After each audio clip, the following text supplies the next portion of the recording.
What's up, everyone? It's your friend Stephen Finley back with yet another video. If this is your first time here, welcome. On this channel, I talk about shooting things with feathers and webbed feet, namely ducks and geese, mostly ducks.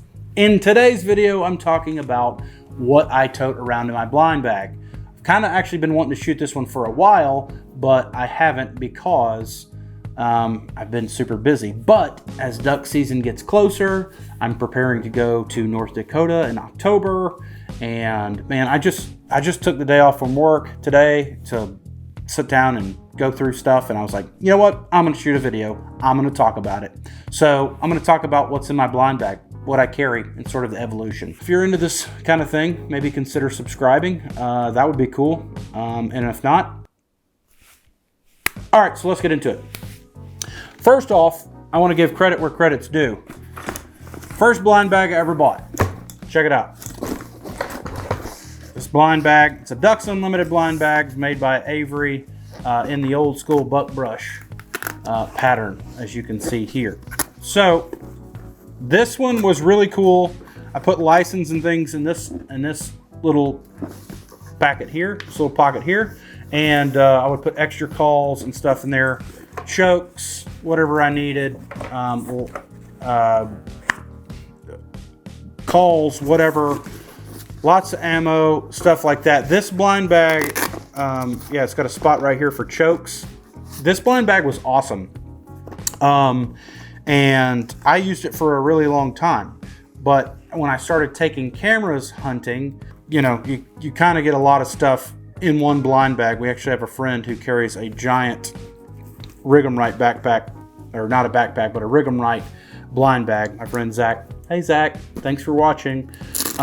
We have a running joke about it's always in the way because I don't know what he puts in it. I mean, he maybe carried a case of ammo. I have no idea, but that thing you could anchor the boat with. So anyway, to not be like Zach, I decided I wanted to go a little bit smaller. So this one's actually not that big, but I needed to go smaller. So when I went smaller, I don't know that I actually went smaller.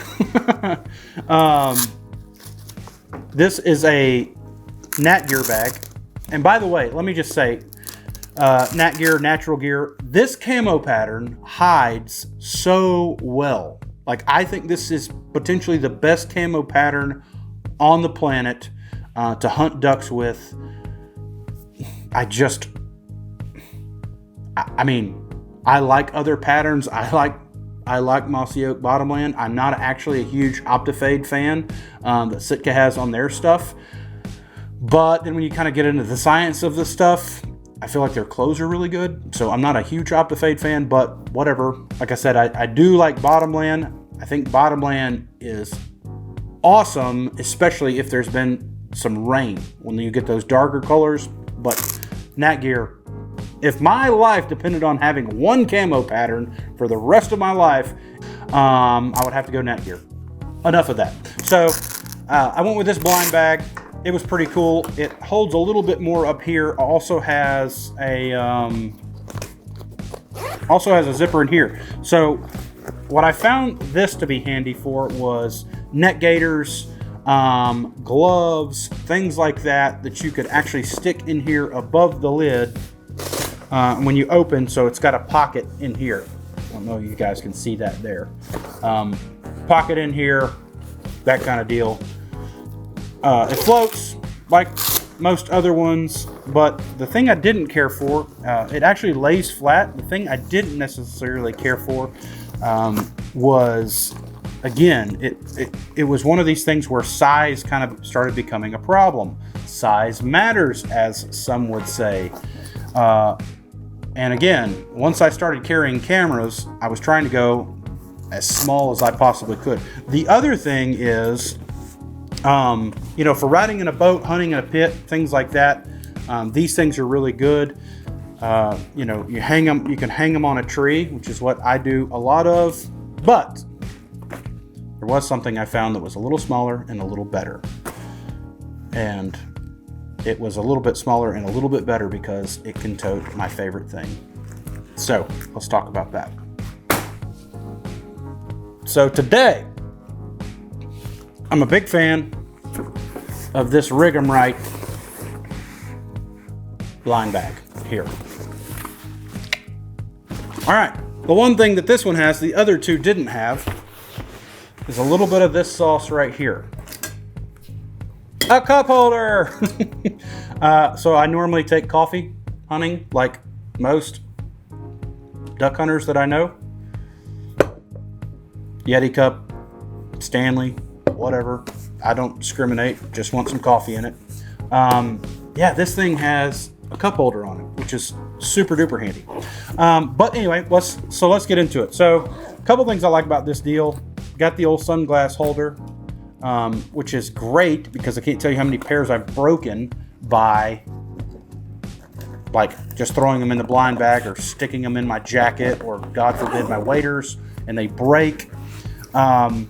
Anyway, carry some gloves in here, got some chokes and stuff, and then my duck calls.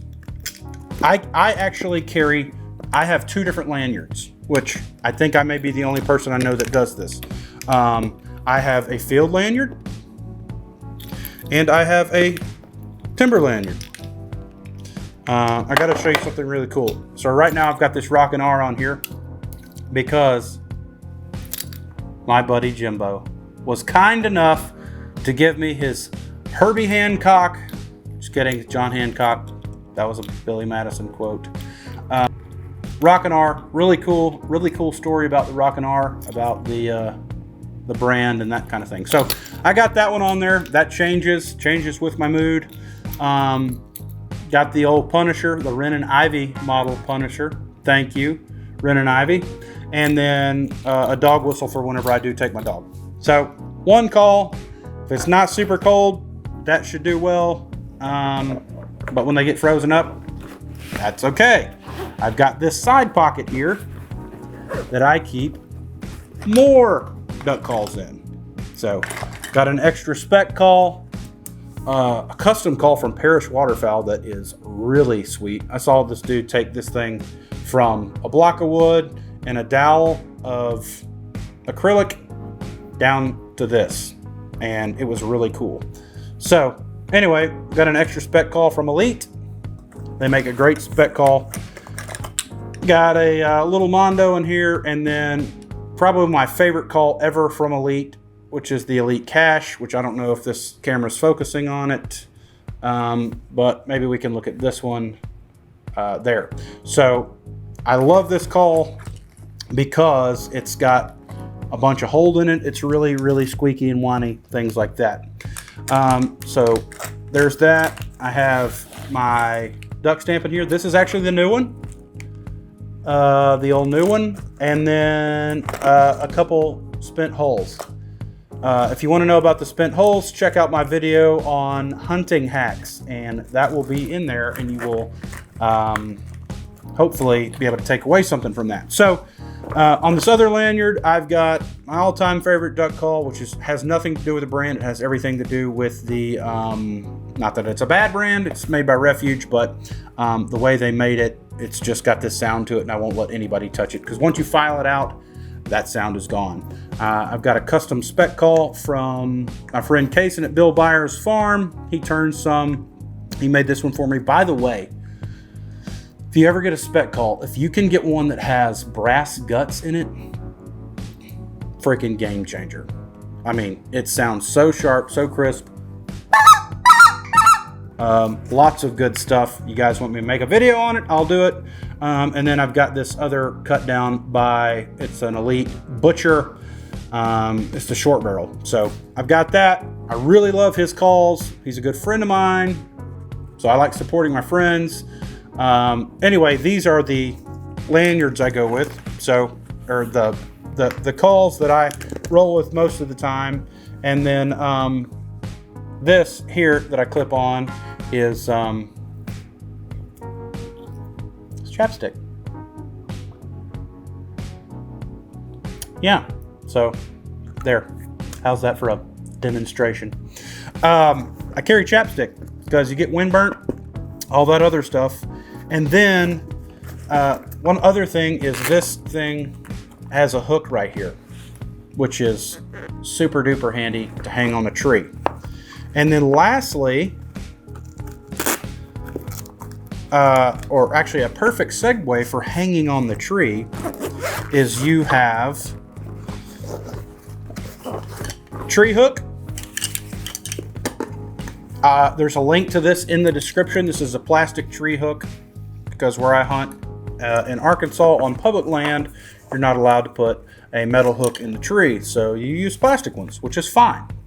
I think they're like 15 bucks, whatever. Again, link in the description. Check them out. You buy one, you're supporting your boy. They are, I do have the little Amazon affiliate thing. So I get a teeny tiny commission, which normally goes to diesel fuel. So thank you for your support. Yeah, so last gun I shot was 20 gauge. So I've got some little dry lock 20 gauges in here. And then when I shoot the 12 gauge, I got the old trusty Boss ball shells in here with the old bag. Anyway, this stuff's cool. I'm gonna actually try some Boss 20 gauge this year. I bought my wife a 20 gauge.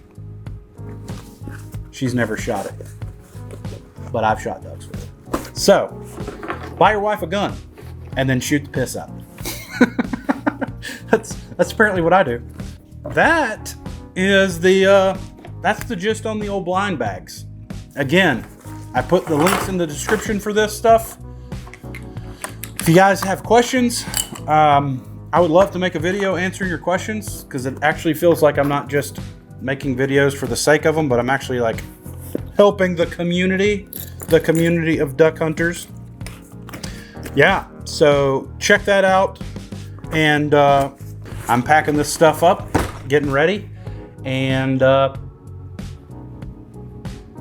that's my blind bags. So I will see you guys in the next one. If this video was helpful, please like it. It does help. Consider subscribing if you haven't already. And as Peter McKinnon says, I'll see you in the next one. Have a good one.